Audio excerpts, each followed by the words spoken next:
इस वीडियो को बनाने का उद्देश्य किसी व्यक्ति विशेष या जाति धर्म के भावनाओं को ठेस पहुंचाना नहीं है, बल्कि तार्किक विचारों को प्रस्तुत मात्र करना है।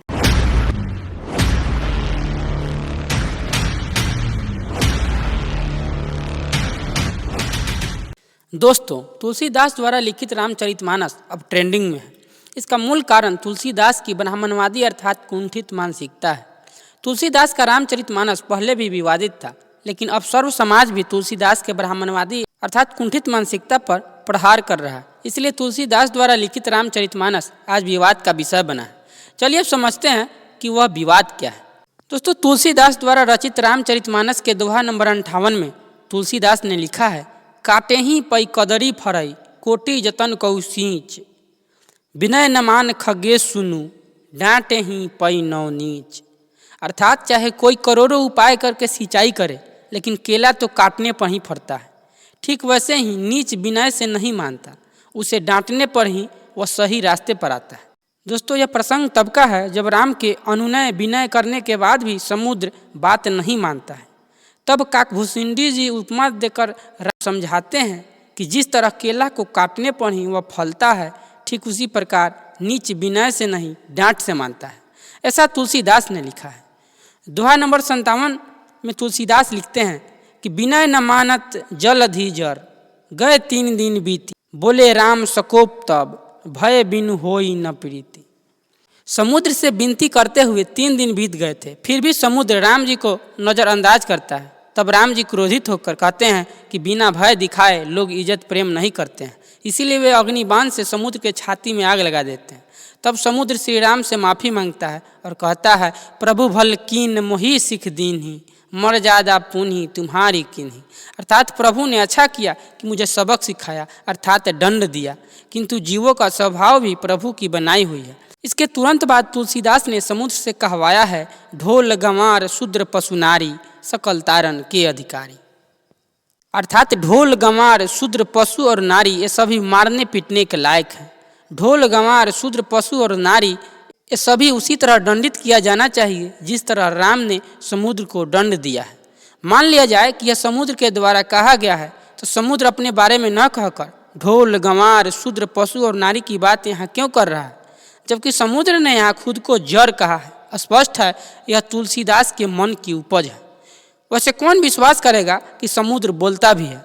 जो नशा किया होगा वही मान सकता है। दरअसल यह तुलसीदास के अपने विचार हैं। समुद्र भला क्या कहेगा? अगर कोई यह विश्वास करता है कि समुद्र भी बोलता है, तो हमें लगता है रांची पागल खाने में उसे भेज देना चाहिए।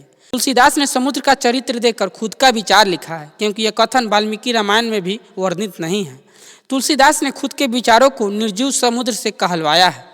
कोई भी लेखक के विचारों की छाप न छोड़े, यह कतई संभव नहीं है। लेखन छोड़िए, अनुवाद में भी लेखकों के लेखन का अर्थ बदल जाता है। तो सोचिए, तुलसीदास ने तो रामचरितमानस लिखा ही है, तो जो भी लेखन तुलसीदास द्वारा हुई है, चौपाई को सुमेलित बनाने हेतु तुलसीदास ने इसका प्रयोग जानबूझकर खुद से किया है। अब लोगों ने तुलसीदास के रामचरितमानस को हाथों हाथ ले लिया है, इसीलिए ब्राह्मणवादी लोग ताड़ना का अर्थ शिक्षा बता रहे हैं। इन ब्राह्मणवादियों से पूछना चाहिए कि अगर ताड़ना का अर्थ शिक्षा है, तब राम ने जिस तारका की हत्या की, उस तारका नाम का अर्थ शिक्षिका नहीं होना चाहिए क्या? राम पर तो पहले से ही रामायण के पात्र शंभुक ऋषि की हत्या का आरोप है। क्या अब ताड़ना के नए अर्थ से यह समझ लेना चाहिए कि राम ने तारका अर्थात एक शिक्षिका की भी हत्या की थी? इसका जवाब ब्राह्मणवादी लोग जरूर दें।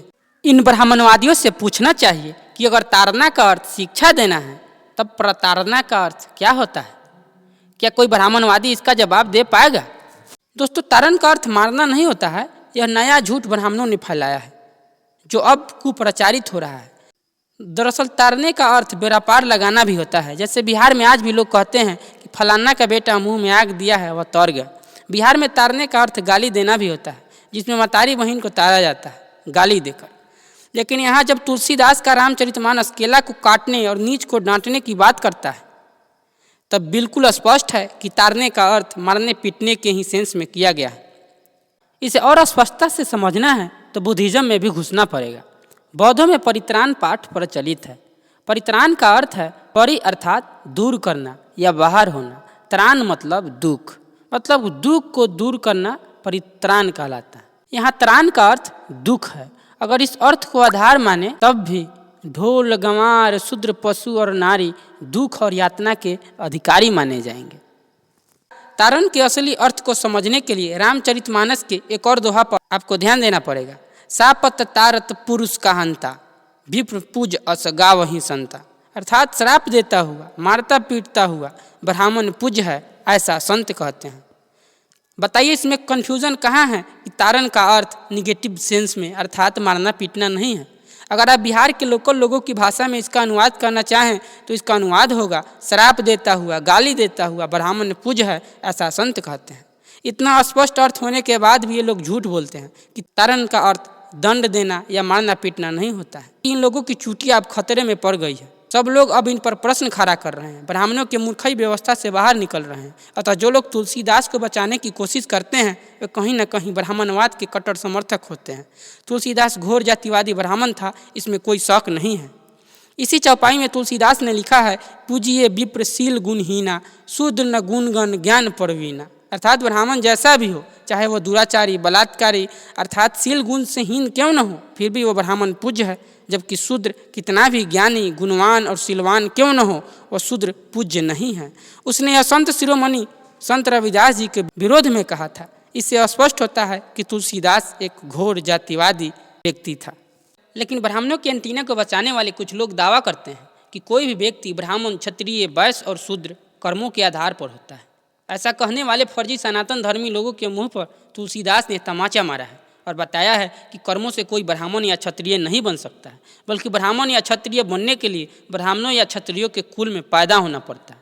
बिना ब्राह्मणों के यहाँ पैदा हुए आप अपने कर्मों से ब्राह्मण नहीं बन सकते। तुलसीदास के अनुसार मात्र आप ब्राह्मण के घर में पैदा हो जाने से आप पूज्य हो जाते हैं, चाहे आप शील गुण से हीन ही क्यों न हो, मतलब कि बलात्कारी या दुराचारी ही क्यों न हो। अगर ब्राह्मण के घर में पैदा हुए हैं तो पूज्य हैं, इसमें कोई दोमत नहीं है। तुलसीदास ने इतना ही नहीं कहा है, बल्कि तुलसीदास ने रामचरितमानस में ब्राह्मणों को भूदेव अर्थात धरती का देवता भी बताया है। इसीलिए आज भी छोटी जाति के लोग, अधिकतर ओबीसी वर्ग के लोग जिनके यहाँ ब्राह्मण अक्सर आया जाया करते हैं, वे ब्राह्मणों को अक्सर देवता कहते हैं। तुलसीदास ने रामचरितमानस में राजा राम के बारे में वर्णन करते हुए लिखा है कि राजा राम को ब्राह्मण कुलद्रोही सुहाता नहीं है, मतलब राजा राम को ब्राह्मणों के विरोधी लोग पसंद नहीं हैं, ऐसा ब्राह्मण तुलसीदास ने लिखा है। अगर यह सही है तो SC ST और OBC के लोगों का मुख्य कार्य होना चाहिए कि वो ब्राह्मणों का विरोध हर हाल में न करे, नहीं तो भगवान श्री राम रुष्ट हो सकते हैं। दोस्तों, यह तो मेरे अपने विचार हैं। आप इसके बारे में क्या कहना चाहते हैं कमेंट बॉक्स में ज़रूर लिखिएगा। अगर यह वीडियो अच्छा लगा है तो लाइक कीजिए, शेयर कीजिए और चैनल को सब्सक्राइब कीजिए। बेल आइकन को दबाकर ऑल नोटिफिकेशन को सेलेक्ट करना तो बिल्कुल न भूलें।